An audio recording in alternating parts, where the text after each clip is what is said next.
দোল পূর্ণিমায় উৎসব, উপমহাদেশে যা পরিচিত হোলি নামে। গতকাল এই উৎসব শেষ হলো, পুরান ঢাকায় তা চলে একদিন বেশি। এটি এখানকার ঐতিহ্য।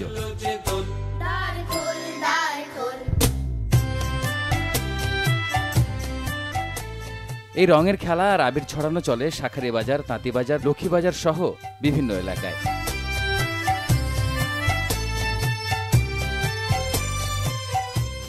সনাতন ধর্মের অনুষ্ঠান হলেও রঙের উৎসব মানে নিয়ে সাম্প্রদায়িক সীমারেখা।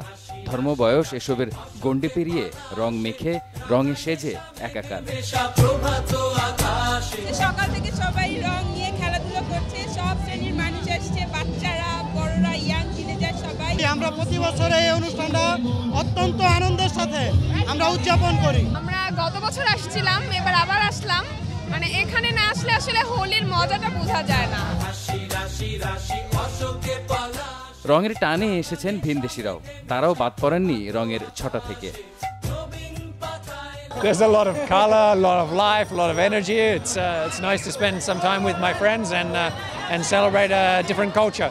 I just arrived three days ago, and I'm having a very fun time. ঢাকার এই উৎসবকে বাসি হোলি বলা হলো, রঙের খেলা এটি হয়ে উঠেছে একেবারে টাটকা। রং মানেই এখানে উৎসব, রং মানে এখানে প্রাণের প্রাচুর্য। সারোয়ার সুমন, চ্যানেল 24, শাঁখারীবাজার, ঢাকা।